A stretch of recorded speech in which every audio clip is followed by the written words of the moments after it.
हाय नमस्कार. मी स्नेहा कोगदे फॅमिलीमध्ये पुन्हा एकदा तुम्हा सर्वांचं खूप सारं स्वागत करते. कशा आहात तुम्ही सर्वजण? आशा करते तुम्ही सर्वजण मस्त मजेत आणि भरपूर आनंदात असाल. सो चला, आज व्हिडिओची सुरुवात या एक्स्ट्रा कामांसोबत करते. म्हणजे ही कामं कुणाला दिसत जरी नसली ना तरी या कामांसाठी आपल्याला भरपूर एफर्ट्स, आपला भरपूर वेळ द्यावा लागतो आणि त्यासाठी मेहनतही बरीचशी करावी लागते. अगदी बसून बसून पाठ आणि पोट एक होतं की काय असं वाटतं. पण तरी या कामाची गिनती म्हणजे आपल्या कामांमध्ये होत नाही किंवा या कामांना ॲप्रिशिएट केल्या जात नाही. ते काय काम आहे का, बसूनच तर होती असं म्हणून सरळ त्याच्याकडे डोळे झाक केल्या जाते. पण जेव्हा हेच काम समोरच्या व्यक्तीला करायला सांगितलं जातं ना तेव्हा त्यांच्याच्यानी म्हणजे 5 मिनटंही बसून हे काम केल्या जात नाही. बरं चला, आता आठवड्याभराची जी आहे माझी स्वयंपाकाची तयारी जी आहे इथे चाललेली आहे.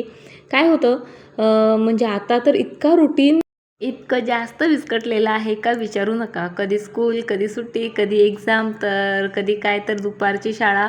आणि अशा गोंधळामुळे काय होतं म्हणजे एक रुटीन नसला ना की कामंही जरा म्हणजे वेळेवर होत नाहीत आणि गडबडही फार होत असते. माझं इतक्यात तसंच चाललेलं आहे. शाळा असली की कसं रुटीन फिक्स असतं. त्यानंतर आठवड्याभराची स्वयंपाकाची तयारी वगैरे आधीच आपण म्हणजे लक्ष देऊन जे आहे वेळात वेळ काढून करून घेतो. कारण आपल्याला माहीत असतं की सकाळी आपल्याला असं असं करायचं आहे आणि गडबड व्हायला नको. पण आता ना सर्वच गडबड चाललेली आहे आणि इव्हन म्हणजे सकाळी एवढ्या घाई गडबडीत उठून कामं इतकी व्यवस्थित होत आहेत, ती आता इतका म्हणजे निवांत वेळ आहे माझ्याकडे तरीसुद्धा माझी होत नाही आहे. आणि या गोष्टीशी तुम्हीही नक्कीच रिलेट कराल.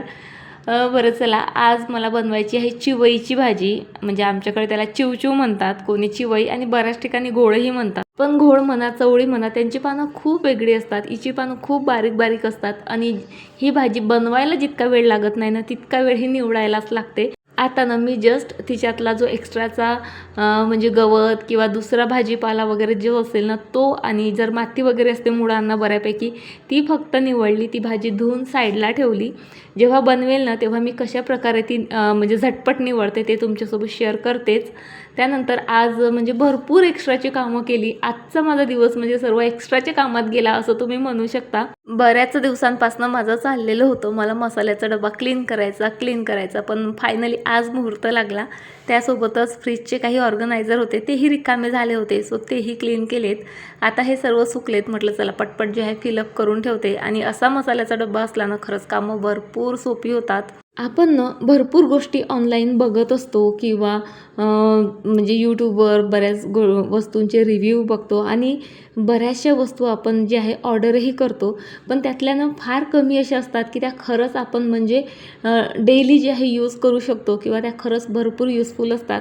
आणि त्यातलंच हे एक माझं फ्रीज ऑर्गनायझर आहे. म्हणजे खरं सांगते याने माझी अर्धी कामं कमी झाली म्हटलं तरी चालतील.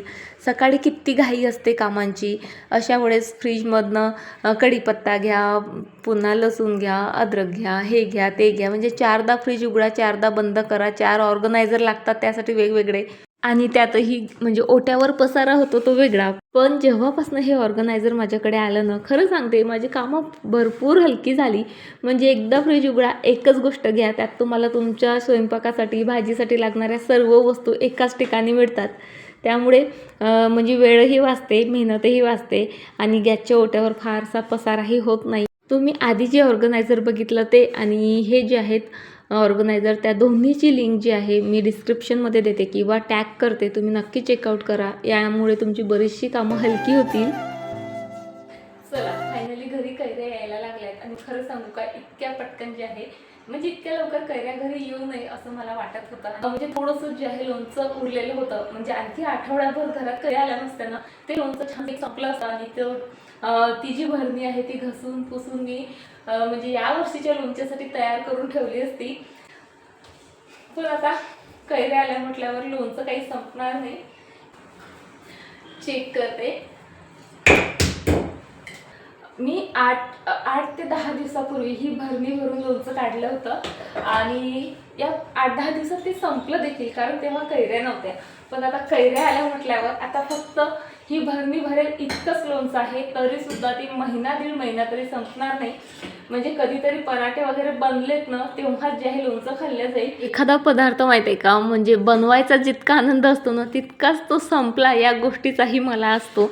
आणि म्हणजे थोडासाही वाया गेला नाही याचं एक समाधानही असतं. म्हणजे मीच अशी आहे का मला माहीत नाही, पण होतं मला एखादी गोष्ट बनवली आणि ती लगेच संपली ना, खरंच मस्त वाटतं. सो लोणचं यावर्षीचं बघा अगदी परफेक्ट बनलं होतं. आता फक्त जे आहे ही भरणी भरलेली आहे आणि त्या भरणीत मोठ्या भरणीत जो काही मसाला होता तोही अगदी खरडून खरडून काढलाय मी. आता ही भरणी स्वच्छ करायची आहे मला, पण त्याआधी भाजी करून घेते. सो थोड्या वेळापूर्वीच मी चिवईची भाजी निवडली होती म्हणजे काय, त्यात जे काही एक्स्ट्रा मटेरियल होतं ते फक्त काढून टाकलं होतं. कारण ही भाजी जर निवडतो म्हटलं ना, तर आपला अर्धा पाऊण तास तर यामध्ये जातच जातो. त्यामुळे एक सोपी पद्धत सांगते बघा. मी काय करते, चिवईची भाजी सरळ कट करते आणि त्यानंतर त्यामध्ये ज्या काही काळ्या वगैरे वगैरे असतात त्या अशा प्रकारे पटपट जे आहे निवडून वेगळं करते. इतकी सोपी पद्धत आहे. तुम्ही जर थोडी थोडी पानं किंवा थोड्या थोड्या फांद्या म्हणजे निवडत बसतो म्हटलं तर भरपूर वेळ जातो. ही सोपी पद्धतही तुम्ही ट्राय करा, तुमचा भरपूर वेळ वाचेल. चला आता भाजी इथे माझी चिरून झाली. आता ही भाजी मी बनवते कशी त्याची रेसिपी शॉर्टकटमध्ये इथे तुमच्यासोबत शेअर करते. सो बघा, 1 वाटी बेसन घातलं मी या भाजीमध्ये. त्यानंतर हळद, तिखट आणि मीठ बस एवढंच घालते. कुठलेच मसाले वगैरे मी यामध्ये टाकत नाही.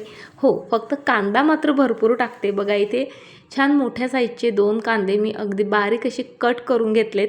त्यानंतर कढईमध्ये जिरं तडतडलं की लगेच तो कांदा त्यामध्ये परतून घ्यायचा. मस्त लालसर होत आला की लगेच मग त्यामध्ये आपला ठेचलेला लसूण टाकायचा आणि दोन्हीही छान परतून झालं की लगेच आता जे आपण चिवईची भाजी, बेसन वगैरे ते सर्व मिक्स केलेलं आहे ते यामध्ये घालायचं आणि मस्त जे आहे ते शिजवून घ्यायचं. यामध्ये पाणी वगैरे वगैरे काहीही टाकायची गरज पडत नाही, कारण हळूहळू काय होते, भाजी पाणी सोडायला लागते आणि मग ते बेसन त्यामध्ये व्यवस्थित मिक्स होतं आणि भाजी मस्त अशी जी आहे शिजून येते. ही भाजी म्हणजे मी बेसन टाकून करते, पण बऱ्याच जणी यामध्ये माहिती आहे का, म्हणजे माझी आई करायची. आता कसं आपण डायरेक्ट डाळी विकत आणतो, पण आधी ना म्हणजे डाळी बनवून घेतल्या जायच्या आणि त्या घरी आणल्यानंतर बायका मग त्या गाळायच्या, चाळायच्या, पाखडायच्या.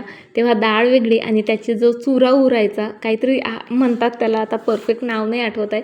ते मस्त रात्रीचं भिजू घालायचं, सकाळी छान वाटायचं किंवा मिक्सरमधून काढायचं आणि या भाजीत मिक्स करून भाजी बनवायची. पण तीही भाजी खूप छान लागायची बरं का. आणि जी म्हणजे डाळीची चुरा आहे जो कुठेच यूज नाही व्हायचा, तो या भाजीसाठी स्पेशली ठेवून दिला जायचा.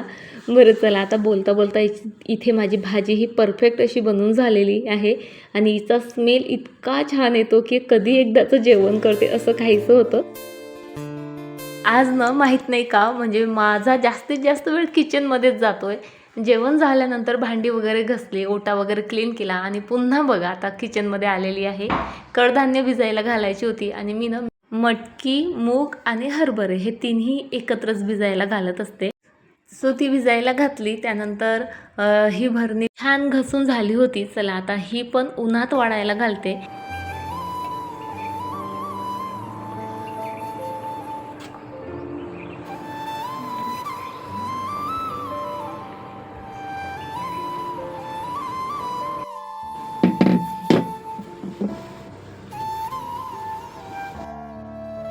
आता माहीत आहे का, जवळपास 1 वाजला. पिहू स्कूलमधनं आला. त्यानंतर त्याच्या पप्पांसोबत तो म्हणजे बाहेर गेला होता मार्केटमध्ये. सो तिथे आजचा आमचा बाजार होता शुक्रवारचा. सो तिथे त्याला ना काही खेळणी दिसली. सो त्याचंच आलेलं, पप्पा मला पाहिजे पाहिजे, पण त्याच्या पप्पांनी काही ऐकलं नाही. सो आता ना तो मला पुन्हा मार्केटमध्ये घेऊन चाललेला, कारण त्याचं म्हणणं की मम्मा आता मी दिवसभर भरपूर बोर होतो, सो मला 1-2 खेळणे तरी तुम्ही नवीन घेऊन द्या, म्हणजे मला खेळण्यात इंटरेस्ट येईल. आणि तुम्ही इथे बघितला ना मागे तो बगडा, त्याला पाहून तर पिहूचं असं चाललेलं की मम्मा देवाने त्याला किती छान उंच मान दिली, तो एकदाच मान उंचावून सर्वीकडे बघू शकतो, असं तसं. आणि इथे त्याची तीच प्रॅक्टिस चाललेली की बगड्यासारखी मला मान असती तर किती छान झालं असतं. बाय द वे, मार्केट जवळ आलो आणि बघितलं तर काय, मला जरा वेळच झाला आणि सर्वच्या सर्व बाजार जो आहे तो उठून गेला होता आणि पिहूला काही खेळणं मिळालं नाही. आणि त्यामुळे घरी येऊन जे आहे पुन्हा त्याचं चिडचिड चाललेलं की तुम्ही आता मला बाजारातनं नाही घेऊन दिलं तर मी आता काहीतरी ऑनलाईन ऑर्डर करतो. पियूचं असं नेहमी असतं, तुम्ही किती काही काही ऑनलाईन ऑर्डर करता, माझ्यासाठी काही घेत नाही. सो मला शिकव मम्मा, असं तसं त्याचं चाललेलं. आणि म्हणजे खूप हट्ट करत होता आणि त्याने इतकी खेळणी आणि इतकी महागडी खेळणीनं शोधून काढली होती. सो ती तर काही आम्ही त्याला घेऊन देणारच नव्हतो. पण त्याचं इथं मला समाधान करणं किंवा त्याला शांत करणं हे गरजेचं होतं. म्हणून मी त्याला म्हणजे जे खेळणी तो चॉईस करत होता ती सर्व ॲड द कार्ट करत होती आणि त्याला सांगत होती, झालं बाबा तुझं ऑर्डर झालं. पण खरं सांगू का, तोही काही इतका भोळा नाही. त्याच्याही लक्षात येत होतं, मम्मा तू जेव्हा ऑर्डर करते तू ॲड्रेस टाकते, असं करते तसं करते. आणि माझ्या वेळेस कसं एकच बटन दाबला आणि तुझं झालं पण म्हणते ऑर्डर वगैरे. सो त्याला इथे माझं खूप जास्त कन्व्हिन्स करणं चाललेलं. आजकालची मुलं खरंच खूप स्मार्ट आहेत. म्हणजे खूप काही गोष्टी आपण म्हणजे त्यांच्यापासून लपवू शकत नाही किंवा इझिली जे आहे त्यांना कन्व्हिन्सही करू शकत नाही. पण म्हणजे प्रत्येकच वेळेस प्रत्येक गोष्ट म्हणजे त्यांनी मागितल्याबरोबर त्यांना देणंही योग्य नसतं. म्हणजे माझं तरी असं आहे, त्याने एखादी गोष्ट मागितली की ती महिन्याभराने तरी मी त्याला देते. लगेच म्हणजे मुलांनी मागितलं आणि लगेच दिलं ना तर त्या वस्तूचं इम्पॉर्टन्स त्यांच्या नजरेत काही राहत नाही. पण जेव्हा आपण त्यांना 1-2 महिने छान तरसवतो, नंतर देतो ना, तेव्हा त्यांना कळतं, बापरे, ही गोष्ट मिळवण्यासाठी आपल्याला मम्मी पप्पांना किती जास्त कन्व्हिन्स करावं लागलं. आणि मग ते त्या गोष्टींची कदरही करतात आणि जरा व्यवस्थितही खेळतात. बरं चला, मी पिहूला इथे कसं बसं कन्व्हिन्स केलं आणि त्याला सांगितलं की हो तुझ्या वस्तू ऑर्डर झाल्यात, पण आता इराणचं युद्ध वगैरे चाललं आहे म्हणून ना त्या जरा 1-2 महिन्याने येतील. म्हणून तो आनंदितही होता आणि तुम्हाला त्या गोष्टी दाखवतही होता. बरं चला, तुमच्या लक्षात आलं की नाही माहीत नाही, पण जेव्हा मी कोथिंबीर चिरत होती ना तेव्हा मला इतके एफर्ट्स लागत होते त्या गोष्टीसाठी. कारण माझा जो नाईफ आहे ना तो इतका बोथट झालेला आहे की काय सांगू. पण माझ्याकडे एक खूप छान प्रोडक्ट आहे आणि त्यामुळे माझा नाईफ लगेच धारदार होतो आणि इतकं सोपी आहे यूज करायला देखील. बघा, ग्रिप दिलेलीच आहे. एका हाताने पकडायचं, दाबायचं आणि दुसऱ्या हाताने त्यातनं फक्त आपला नाईफ असा मागे पुढे करायचा. 8-10 वेळा तुम्ही मागे पुढे केला ना की इतका शार्प होऊन जातो तुमचा नाईफ की म्हणजे काय सांगू तुम्हाला, कितीही बोथट असला ना तरीसुद्धा. चला आता हा नाईफही जो आहे माझा मी छान धारदार बनवला. आता आणखी 1-2 नाईफ आहे, त्यांनाही धार देते आणि नंतर तुम्हाला भेटते. आणि आता ना तुम्हाला मी डायरेक्ट संध्याकाळी भेटते आहे आणि आता मी निघालेली आहे इव्हनिंग वॉकला. आणि हे सर्व तुमच्यासोबत शेअर करायचं कारण हेच, मला बघून तुमच्यातील एक जण जरी मोटिवेट झाली ना तरीही मला ना भरून पावल्यासारखं होईल. कारण बघा, आपण बायका दिवसभर घरात बसलेलो असतो आणि हेच कारण आहे, आपलं वेट वाढतं, पोट सुटतं. बरं हे तर फक्त जाऊ देत, दिसण्यापुरतं सोडून द्या. पण याचे ना आपल्या हेल्थवरही खूप परिणाम होतात. नुसतं बसून बसून खाल्लेलं पचत नाही व्यवस्थित, ॲसिडिटी होते, त्यानंतर थकवा, दम लागणे आणि म्हणजे स्टॅमिना नसतो. संध्याकाळ होता होता अगदी आपल्यात जीवच नाही काय असं वाटायला लागतं. पण जेव्हापासून मी इव्हनिंग वॉक स्टार्ट केला आहे ना, खरं सांगते इतकी फ्रेश राहायला लागलेली मी. आणि म्हणजे बऱ्याच जणी वजन कमी करण्यासाठी इव्हनिंग वॉक करतात, पण यामुळे माझे 2 किलो वजन वाढलं आहे. मागे भरपूर स्ट्रेस होता, त्यामुळे माझं जे कंटिन्यू 55वर वेट होतं ते कमी झालेलं होतं. पण जेव्हापासून मी इव्हनिंग वॉक स्टार्ट केला तेव्हापासून खरं सांगते इतकं फ्रेश फील होतं आहे मला. आणि ना सर्वात महत्त्वाचं, पोटही साफ होतं. त्यानंतर म्हणजे स्टॅमिना बराचसा वाढला आहे माझा. जी संध्याकाळपर्यंत कामं करून करून मी थकून जायची, त्या जागी आता मी सायंकाळीसुद्धा तितकीच फ्रेश असते. आणि सर्वात महत्त्वाचं म्हणजे माझी भूक बऱ्यापैकी वाढलेली आहे आणि आय थिंक त्याचमुळे जे आहे माझं वजन पण आता वाढलेलं आहे. आणि खरंच खूप पॉझिटिव्ह इम्पॅक्ट जे आहे या इव्हनिंग वॉकमुळे माझ्या आयुष्यावर पडलेलं आहे. म्हणून मला असं वाटतं की माझ्यासोबत तुम्हीही ही एक छोटीशी गोष्ट स्टार्ट करा. कारण कितीही प्रयत्न केला ना, घरात बसून एक्सरसाइज करते, योगा करते, होतच नाही, आपण वेळ काढतच नाही. संध्याकाळचं असे 10 मिनटं स्वतःला द्या, मस्त फिरून या, माइंडही फ्रेश होतो आणि आपली बॉडीही फ्रेश होते. आणि हो, याचा वजनाशी काहीही संबंध नाही. म्हणजे लठ्ठ बायकांनी, वजन जास्त असलेल्या बायकांनीच वॉक वगैरे केला पाहिजे असं काहीही नाही. बरं चला, आता व्हिडिओ इथे संपवते आणि तुम्हाला उद्या भेटते अशाच एका छान व्हिडिओसोबत. तोपर्यंत फ्रेंड्स, स्वतःची काळजी घ्या.